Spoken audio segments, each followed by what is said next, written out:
Hey, what's going on, everyone? It is March the 8th, almost March the 9th, but welcome to the latest episode of the Bacon Bets podcast. Big one today, big week in the world of sports, especially for your boy who loves college basketball and golf. We got conference tournament action this week, and we also have the Players' Championship. So I'm going to tackle both in this episode. I'm going to run through some things to keep an eye on, some key stats for the Players' Championship at TPC Sawgrass, the unofficial fifth major. I'm going to give you some picks, some other names that I'm looking at this week.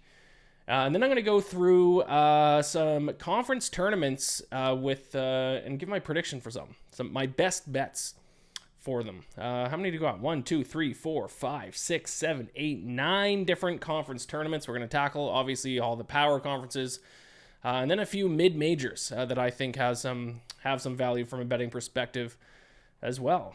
So if you only care about conference tournaments, you can skip through to about halfway through the episode. That's when we'll get into those, because I'm going to start with Players' Championship stuff.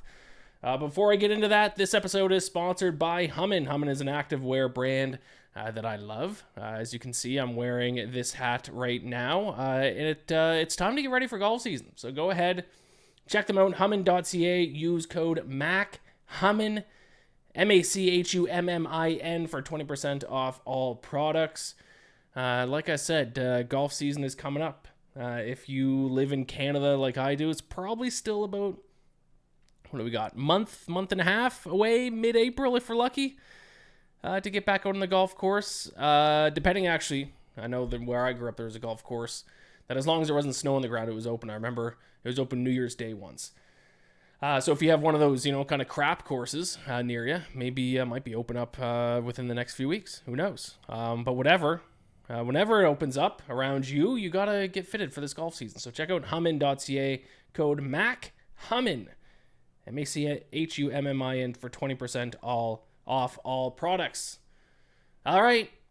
Let's get into it. Players' Championship Conference Tournament Week. Let's go. All right, like I said, we're going to start with the Players' Championship. Might be my favorite event on the entire calendar. No, it's not as good as the majors. That's crazy. But I mean, it is the unofficial fifth major. And I do like this event better than all the other normal events as well. I like that it's at the same course every single year. It makes handicapping pretty straightforward because I already know what I'm looking for in terms of the golfers that I want to bet on. Of course, it is TPC Sawgrass. The number one thing you got to keep an eye on this week if you're going to bet on a few golfers to win, it is you have to be accurate off the tee. This was always kind of the case at TPC Sawgrass, but this has been even more so lately. In 2023, the PGA Tour increased the rough to 3.5 inches in length.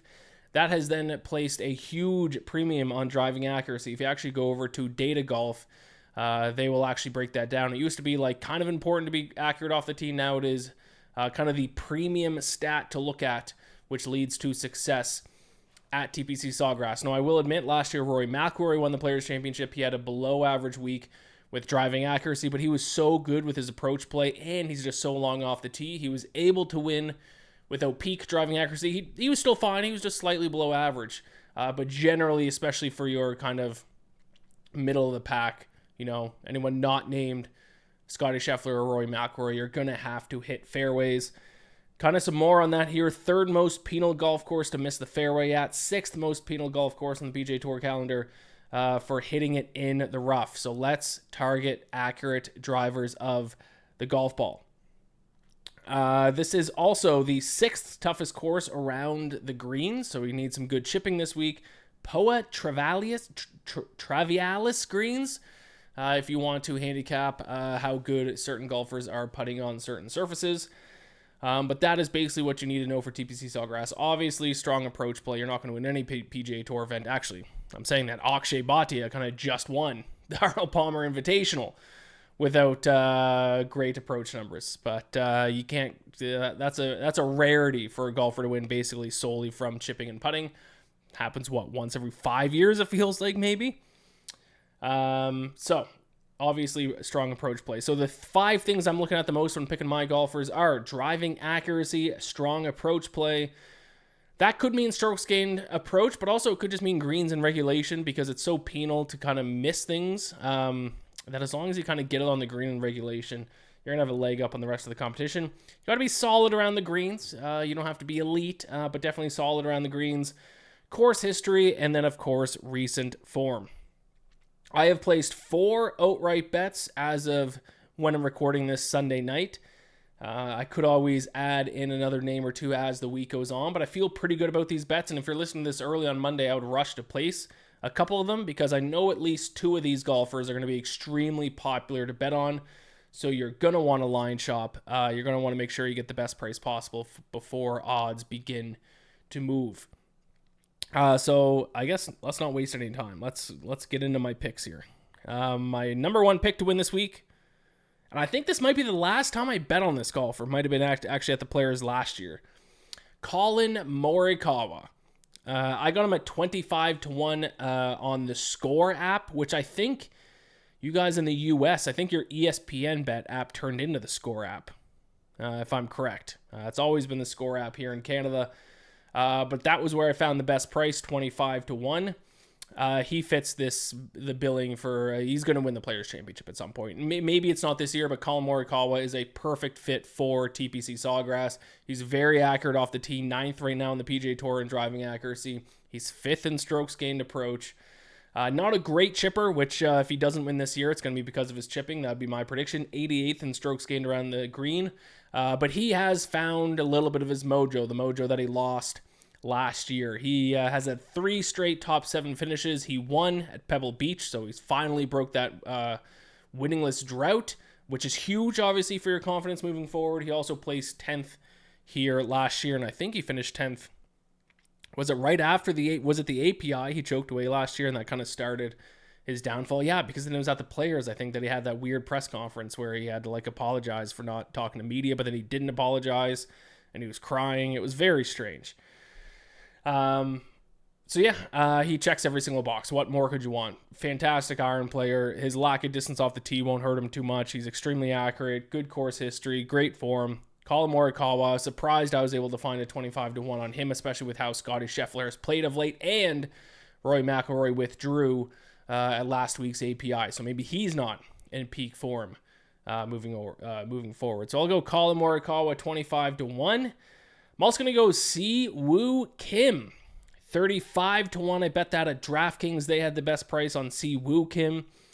4th in driving accuracy, 2nd in strokes gained approach. We all know this by now if you've been watching golf whatsoever this year. Si Woo Kim is quietly having his best statistical season so far this year. Hasn't won yet in 2026.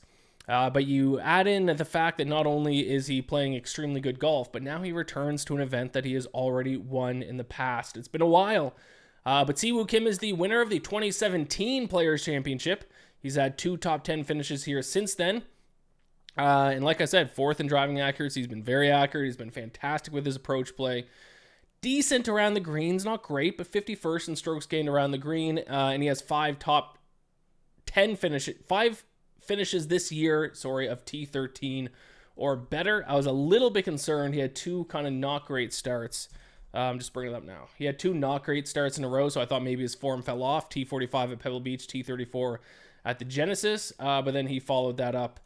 He had a good outing this week. What did he finish this week at the API? T13 at the API this week. So hopefully he found that form that he had a little bit earlier in the season. But should be plenty. He should have plenty of confidence this week. And once again, there's a reason why he won in 2017. He's a perfect course fit, and even more of a course fit this year, I think, than in years past. Maybe Si Woo Kim kind of showing maybe a little bit of maturity right now. You know, Si Woo Kim's always been a little bit of a hothead, but now he's almost 31 years old. Maybe he's cooling down a little bit. Wow, he was 20 when he won the Players. That's crazy. Was he really? Must have been. If he won in 2017, he's almost only 31 right now. Is he the youngest winner of the Players ever? Players Championship. 2nd win on the PGA Tour. Beat Ian Poulter and Louis Oosthuizen. Bogey-free 69 his final round. Crazy. 2nd lowest ranked player to win the tournament ever. Doesn't say anything on Wikipedia about his age at the time, but yeah, he was young. Good for him. I think he might get a second win at the Players. So that's at 35-1. And then I got Min Woo Lee. So we're betting on both Woos. We got Si Woo Kim. Now we got Min Woo Lee. I bet on him at 66-1 at Bet365. 27th in driving accuracy, 78th in strokes gained approach, 15th in strokes gained around the greens. He's had strung together a couple of great finishes here. Runner-up at Pebble Beach, T6 at the API this last week. And he also has a 6th place finish here back in 2023. So I would say if you want to go more for a guy who's going to be better with a short game, but not quite as dialed in with his approach, that's Min Woo Lee. Chipping, putting, go Min Woo Lee. If you want approach, go Si Woo Kim. That's if those two could just combine their games. If you could get the ball striking of Si Woo Kim with a short game of Min Woo Lee, they'd win this week by 10 strokes. I'm actually, once again, surprised 66-1 is available on Min Woo Lee, especially he's coming off a T6 finish. So, and he seems like he'd be a great course fit. He's accurate, 27th in driving accuracy. So. Seems like a lot of good things going his way. And then my final outright bet for the Players' Championship, and you may have seen me post this on X, the Everything app. Aaron Rai, 120-1 at Bet365. One of my favorite golfers in the world, the double glove bandit, I call him, wears 2 gloves. He has iron covers. And if you're talking about accuracy, it is Aaron Rai you're going to think of. 15th in driving accuracy this season. He is not long off the tee, but he's very, very accurate. 57th in strokes gained approach. Now, I mentioned earlier how greens and regulation, if you're good in greens and regulation, you can kind of forgive not great strokes gained approach. Because I think here at TBC Sawgrass, as long as you're hitting greens, you're going to be in a good spot. And that's Aaron Rai. So he's not hitting it close, 57th in strokes gained approach, but 10th in greens and regulation. His chipping has not been good, to be fair. That's the downside of him. 93rd in strokes gained around the green. But he has some top 20 finishes here. And also, when I tweeted this out, that I'm going to bet on Aaron Rai, I did, to be fair, tweeted out a FanDuel ticket, which is at 100-1. Pat Mayo got my replies and said Bet365 has 120-1. I don't know why I didn't see that. So I just cashed out my FanDuel bet and then went and rebetted at Bet365. So thanks for Pat Mayo for giving me the heads up. But when I tweeted that ticket out, one of the replies, here's a quote. Strangely, I played Sawgrass 3 weeks ago and I asked one of the pros in the shop who their pick was and they said Aaron Rai. End quote. That comes from @BD King. 3 eyes and King. That's enough for me. Hey. And I thought I saw someone else reply to that tweet and I couldn't find it. But I thought someone else said that Aaron Rai's been playing there a ton lately. So hopefully that's the case. I like that that one of the pros at the course is saying Aaron Rai. And I don't think he's going to be available at 120-1 this week. Maybe I'm crazy. Maybe I'm wrong. But let's take a shot on the double glove bandit Aaron Rai, 120-1 via Bet365. I want to name some other golfers who I'm going to be betting on in some capacity this week. I don't know how I'm going to bet on them, whether it's top 20, top 30, maybe some round-by-round action, maybe first-round leader. I haven't decided who I'm going to go with first-round leader yet. I think Aaron Rai is probably going to be one of them. But I did want to mention 3 other names that I'm going to be betting in some capacity this week. Obviously, follow me on Twitter, and you'll see I'll post it when I do decide how I want to bet these guys. Joel Dahmen is quietly having a really good year. Now, do I think Joel Dahmen is going to win the Players' Championship? No, because I don't think even if he was winning late, I don't think he has the clutch gene to be able to close it out. I think he'd be shaking in his moon boots. But Joel Dahmen, T7 at the Farmers Insurance Open, T9 at the Cognizant Classic. And I think he was okay this week. Where did he finish this week? Did I lie? I'm looking at the leaderboard right now. Maybe he didn't have a good week. Did he miss? Oh.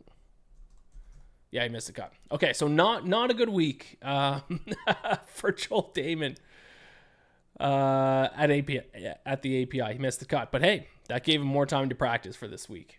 You know who else missed the cut? Shane Lowry. So But the reason why I like Joel Damon, very accurate. He's actually leads the PGA Tour heading into this week in driving accuracy, third in greens and regulation. His short game has been bad. But I mean, if you can hit fairways and hit greens, why not? I actually didn't even look what Joel Damon's odds are. Let me just quickly bring up one book. I'm not going to go ahead and line shop, but actually DraftKings has has at least top 10 odds. So what would be Joel Damon, 375 to 1 to 1. Okay, I might sprinkle on that. Plus 1750, plus 1550 to finish in the top 10. Oh, they have top 20 odds too. 6 to 1 top 20 Joel Damon. That'll be a bet I will be placing. That will be a bet that I will be placing. So lock that in. Joel Damon, top 20, 6 to 1. I like it. All right, where else am I here? Russell Henley, another guy. He's going to be a popular bet this week. Once again, accuracy. Strong putting at API 2, which is a good sign for him coming into this week. He finished 6th place. So Russell Henley is going to be popular this week. Maybe first round leader for me. Maybe I do end up betting him outright. What are his outright odds? I just don't know if I can. 38 to 1. I don't know if I can quite get there for him. Outright odds, but stay tuned. I'll have something for Russell Henley. And then Marco Penge. I want to see if there's a top debutant group, because that is where I would bet Marco Penge. English golfer. Dominated the DP World Tour last week. Great driver of the golf ball. Very long, very accurate off the tee. So in that sense, he could be a great course fit. So Marco Penge is another guy on my short list of guys I want to keep an eye on. I have one other bet to give out for the Players' Championship, but the odds are not yet available. But I'm going to be betting on there to be a hole-in-one, specifically on the 17th hole. I'm actually usually the opposite guy. I usually be betting no. But I think the past few years, and I don't have confirmation of this, I think PGA Tour kind of sets the 17th hole up to be favorable for holes-in-one, because there's been a lot of them. This event has had 8 holes-in-ones since 2021. 5 of those 8 since 2021 came on the 17th hole. I think 2023 had 3 different guys get a hole-in-one. Last year, there wasn't a hole-in-one. 2024, Ryan Fox got one. Actually, Aaron Rye, I think, was one of the guys who got one in 2023. So I am going to bet on, as long as I can find good, I know it was plus money last year. If I can find like a plus 170 on a hole-in-one on the 17th hole, I will be betting on that as well. So keep an eye out for that. Yeah, and that's how I'm going to bet the Players' Championship. I will have, like I said, some more bets. I'll have some articles on the event being written at si.com/betting throughout the week. But that's kind of a quick crash course for this week's Players' Championship. Let's now get into conference tournament week. Like I said, I have 9 bets to win conference tournaments. I got a bet for the ACC. I'm going to touch on. I'm not actually betting it. ACC, Atlantic 10, AAC, which I think is just called the American Conference now. Big 10, Big 12, Big East, Big West, Mountain West, SEC. I think I got all the big ones here, so let's go through them. ACC, let's start with this one. Let's just get it out of the way. Duke is a minus 330 favorite. I'm not going to bet. I have no interest in laying, even if there's value. Which, sure, I'm sure someone's probably making an argument that there's value at minus 330 for Duke. I don't care.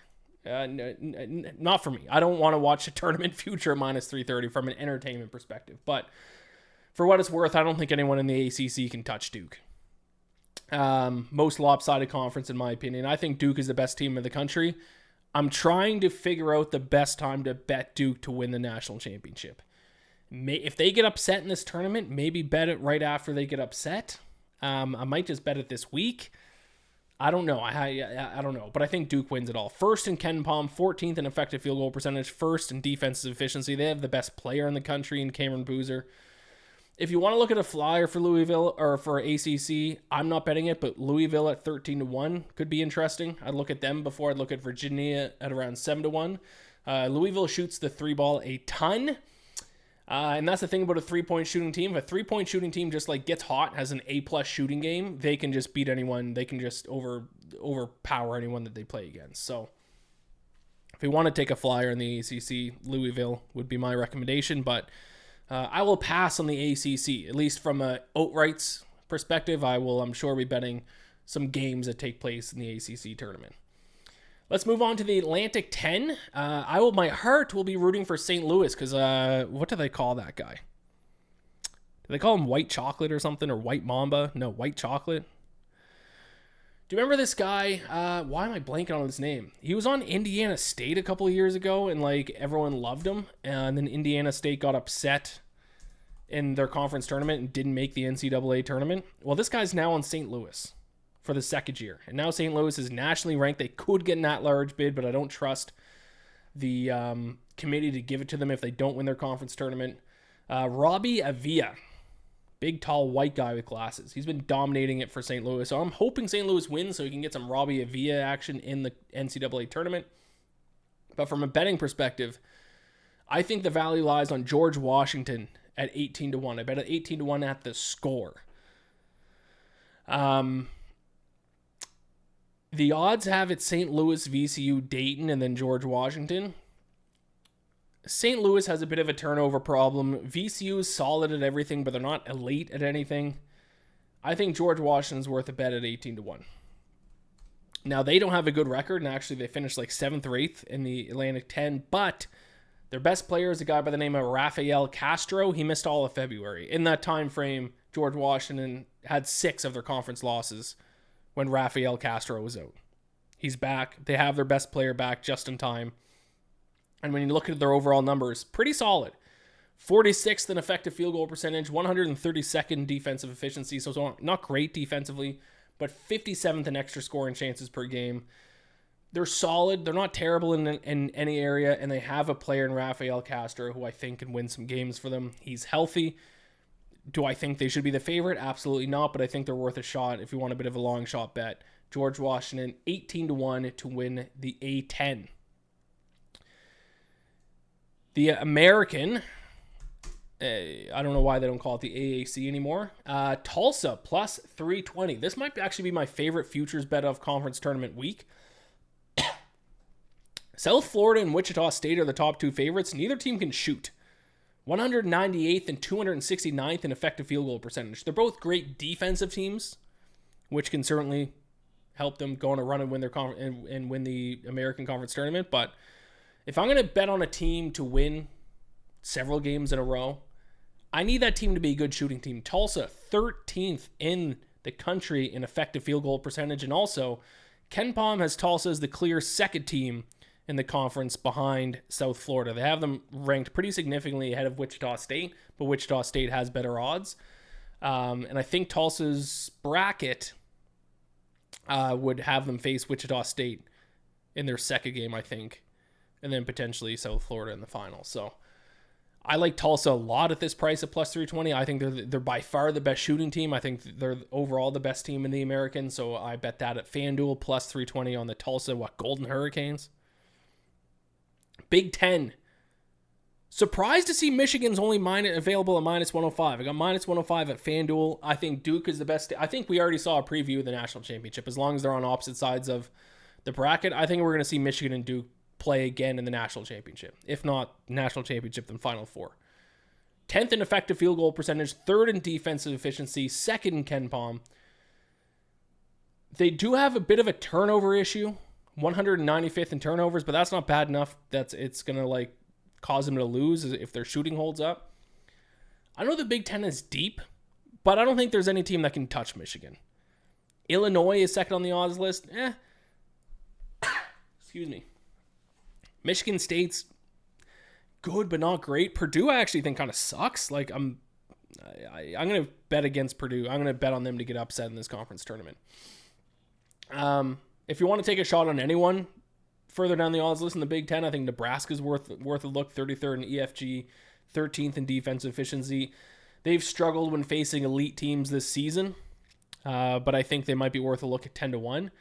But I just don't think Big Ten, there's going to be some opportunities to bet on Big Ten teams in the NCAA tournament because they just play such good, disciplined basketball. But when it comes to the Big Ten tournament itself, I don't think anyone can touch Michigan. So I'll bet Michigan minus 105. I actually think there's some value there.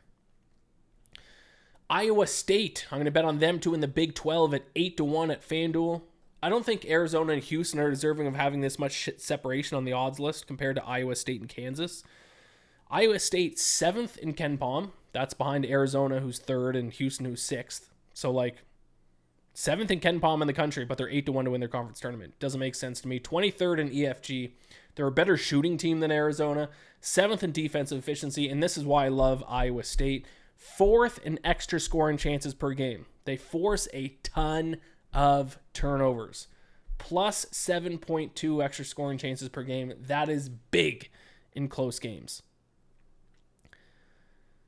So yes, Arizona's rightfully the favorite. I think Iowa State should be second on the odds list, but they're a distant third at 8-1. I will take the Cyclones 8-1 and hope either Arizona loses to someone else or Iowa State can find a way to beat them. I think that's worth a shot at 8-1. Big East, don't have too much to say about this conference, but I did bet UConn at plus 110 at Bet Rivers. Had a pretty good price point on them. A lot of places have even money. I found a plus 110 at Bet Rivers. I know they just lost to Marquette in their season finale. Not good. But they are, in my opinion, the only legitimate team in the Big East. I think this is a really bad year for the Big East. They're very well-rounded. St. John's very good defensively. So if they have a good shooting game, St. John's is dangerous. But they're 199th in effective field goal percentage. The last time they faced UConn, didn't they go 0-27? They're the last 10 minutes of the game, or I don't think it was that bad, but their shooting was terrible because their shooting is not good. Now, they've had good shooting performances, and when they shoot well, they're dangerous, but you just can't bank on St. John's ever shooting well. So UConn, much more well-rounded on both sides of the court. So I'll take UConn plus 110 to win the Big East. Villanova, maybe. Let me bring up the Big East bracket. Seton Hall, I know, is very good defensively, but I don't think Seton Hall's... Yeah, so okay. So UConn will have to face Villanova. Oh, yeah, because St. John's got the number 1 seed. That's right. Yeah. Still, I'm not really concerned. Yeah, UConn plus 110. All right, the Big West. Now, I am going to be rooting for my UC Irvine Anteaters, Zot. But I don't think they're going to win. I've been a UC Irvine fan since they upset Kansas State. What year was that? 2021? No, it was before COVID, I think. Was it the 2020? No, 2020 was COVID, so 2019. Or maybe it was 2021. UC Irvine basketball. What year did they upset Kansas State? Yeah, it was 2019. They upset Kansas State. I won a lot of money on that game, and since then I've been a fan. Also, the Anteaters is a sick mascot, and also you get to say Zot and do a hand symbol thing. Kansas State 70-64 is a 13-4 upset, and then they lost by 19 points to number 12 Oregon the next round. My point being, ever since then, they've entered the Big West tournament as either the favorite or second on the odds list. They are once again the favorite to win the Big West, and every year they either lose in the semis or the finals, and I get heartbroken. I just want to see my UC Irvine Anteaters back in the NCAA tournament. They're the favorites again this year. I don't think they're going to win. I'm going to bet on UC San Diego 8-1. Very good price over at Caesars. The odds have UC Irvine and Hawaii as the top 2 teams. UC San Diego second in KenPom in the conference. I think the reason why is UC San Diego is much more balanced. UC Irvine, Hawaii, all defense, but they can't shoot, and they both turn the ball over a ton. Like I said, I don't trust teams that can't shoot when it comes to winning a tournament. UC San Diego, 116th in effective field goal percentage. That's not great, but that's way better than UC Irvine and Hawaii. 36 in defensive efficiency, and they turn the ball over a lot less than UC Irvine and Hawaii. They do have a very tough path. They're the 5th seed, so they don't get a bye at all. But still, 8-1. I think actually they're the most balanced and well-rounded team in the Big West, so I'll bet UC San Diego 8-1 to win the Big West. Mountain West, as is tradition for the Mountain West, a very wide-open tournament. I ended up going with New Mexico, 7-1 at DraftKings. 79th in effective field goal percentage, 52nd in defensive efficiency, 38th in extra scoring chances. You know I love that stat, plus 3.3. Utah State's the best team, but I don't think there's any betting value on them at plus 185 because they, like I said, there's like 5 teams that can win this conference tournament. So I don't want to bet the favorite. San Diego State's interesting, but they have a turnover issue. And then Grand Canyon and Boise State, the other 2 teams that could win. I don't trust their shooting. Neither of them can shoot.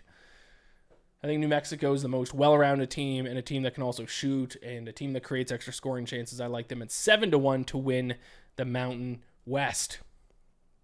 And then finally, SEC, which I think is a terrible conference, and I'm seeing all these bracketology people saying that the SEC is going to have the most teams in the tournament.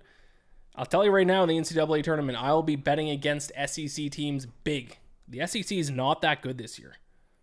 And I don't even think Florida is as good as the credit they're getting. I get they're the defending national champs, but I'm kind of low on Florida. I'm going to bet Vanderbilt to win the conference tournament 18-1. They are 18-1 to win the SEC. They are second in KenPom in the SEC, 30th in effective field goal percentage, 83rd in defensive efficiency, 35th in extra scoring chances, 61st in effective possession ratio. They rank pretty high. They're not elite in anything, but they're very good in everything. Florida has a little bit of a shooting issue, 72nd in effective field goal percentage. Alabama can't defend, 235th in defensive efficiency. Arkansas can't defend. I have 195th. Yeah, 195th in defensive efficiency for Arkansas. Tennessee can't shoot. It's like every team in the SEC has one little flaw. Now, Florida is the best team, but they're a pretty overwhelming favorite. And also their shooting is not, I mean, Vanderbilt's a better shooting team. Vanderbilt really has no weaknesses. I'm going to take Vanderbilt 18-1 to win the SEC tournament. Let me take a look at the SEC bracket. I looked at it earlier, but let me look at it again. Vanderbilt will face, they have a 2-round bye because they're a number 4 seed, so they're probably going to have to play against Tennessee in the quarterfinals. That'll be tough for sure. Tennessee, very good defensive team, and then Florida in the same. So yeah, they have a tough path, certainly. But I like at 18-1. I think they're worth a sprinkle. So there you go. Those are my picks to win each conference tournament, or at least 9 different conference tournaments.